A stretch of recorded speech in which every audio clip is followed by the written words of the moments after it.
Attention, ce que Laurent Gbagbo vient de déclarer pourrait créer un séisme politique sans précédent. Selon lui, nous ne sommes plus en démocratie, mais face à un coup d'état civil déguisé en élection. Alors, la démocratie est-elle morte? Qui organise ce basculement silencieux? Restez avec moi jusqu'à la fin, car les révélations que vous allez entendre pourraient changer l'avenir politique de la Côte d'Ivoire. Abonnez-vous dès maintenant, parce que ce que les autres cachent, ici, on le révèle au grand jour. Et 80 ans aujourd'hui. La prochaine élection présidentielle, normalement, c'est dans 5 ans, donc vous aurez 85 ans. Est-ce qu'on peut dire que c'est la fin, que c'est la retraite pour le président Laurent Gbagbo? Il n'y a pas de retraite en politique. Donc je n'irai pas à la retraite. Mais je m'interdirai d'occuper des fonctions politiques, aussi bien à l'intérieur de mon parti, où je serai plus président, qu'à l'extérieur, que dans l'État. C'est-à-dire, on ne peut plus imaginer le président Laurent Gbagbo candidat à une présidentielle, par exemple, non, à 85 non, ans. non. Vous savez, ailleurs, on a vu ça, il y en a qui ont 93 ans, qui sont Oui, candidats. mais c'est leur choix. C'est leur choix. Ce n'est pas le mien. Moi, j'ai assez donné.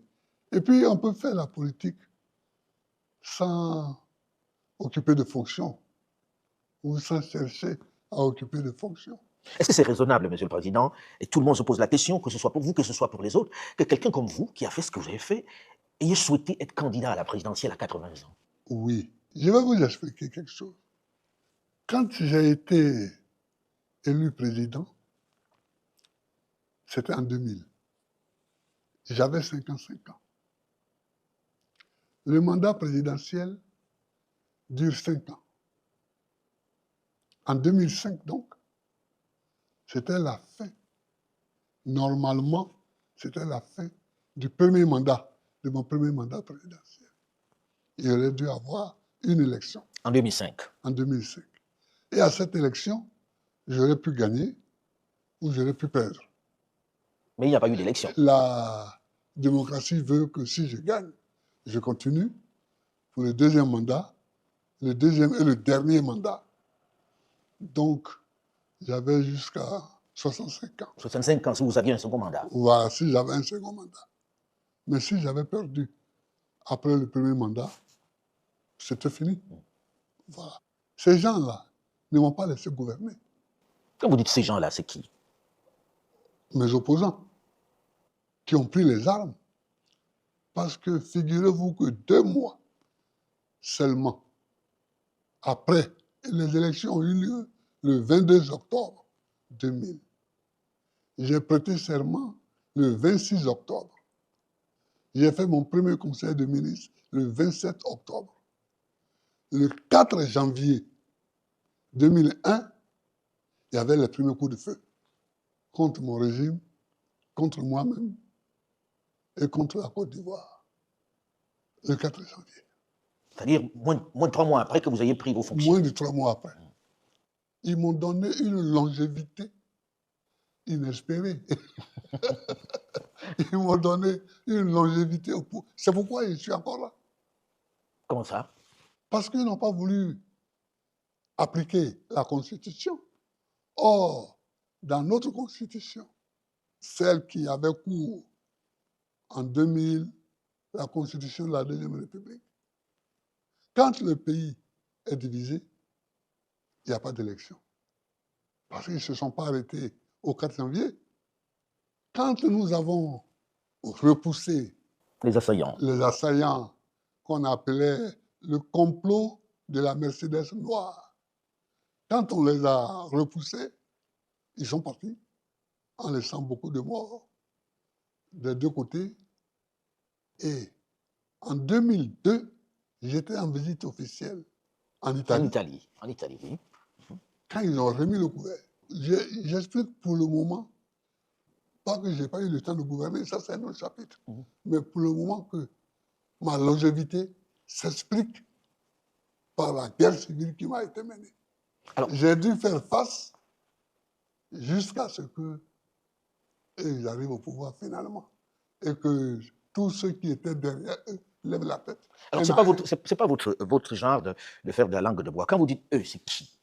Eux, on a vu après que bon, il y avait des jeunes gens ivoiriens là, les Soro Guillaume, les IBE, qui ont fini par tuer eux-mêmes à Bobo.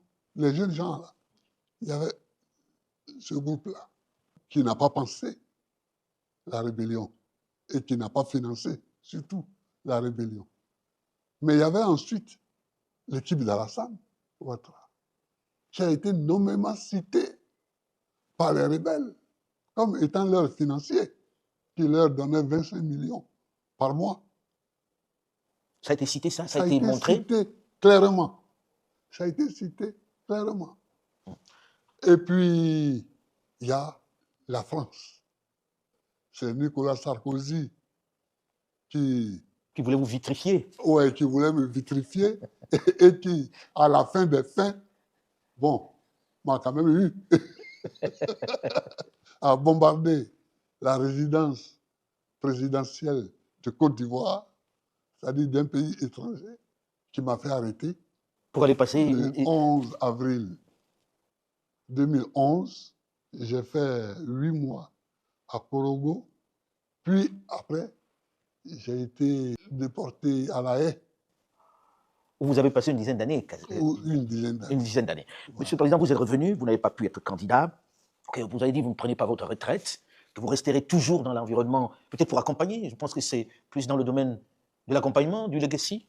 Alors, quand je suis arrivé, j'ai trouvé des petits problèmes dans mon parti. Donc, j'ai créé un parti. Le PPACI. Le PPACI, pour laisser tranquille. Parce que, ou bien on s'engageait dans des procès longs, inutiles, et on sait en Afrique, je ne suis pas au pouvoir. Bon, donc... On peut tirer un long, très longtemps. Voilà. Bon, j'ai laissé ça et j'ai créé un autre parti, le PPACI, Parti des peuples africains. Et un jour, j'arrive à une réunion, il me propose comme candidat à la présidentielle. Je n'ai pas répondu. On est resté plusieurs mois. C'est eux qui vous proposent d'être candidat. Ah oui, on est resté plusieurs mois, peut-être 1 an, sans que je ne réponde. Pourquoi vous ne répondiez pas? Non, mais parce que je n'avais pas calculé ça. Président, quand vous dites ça, les gens ont envie de comprendre. Oui. Vous êtes en train de dire que le président Laurent Gbagbo n'est pas celui qui a décidé d'être candidat à la présidentielle. Ah non, c'est ce que je suis en train de dire, oui. C'est ça que je suis en train de dire. Mais pourquoi l'avoir accepté finalement à la fin, alors? Oh, à la fin, il y a eu beaucoup de choses. Quand j'ai vu que Ouattara s'apprêtait, lui, à être candidat, j'ai dit, zut, c'est très bien. En 2010, j'ai gagné. Le Conseil constitutionnel m'a proclamé vainqueur. Il a contesté.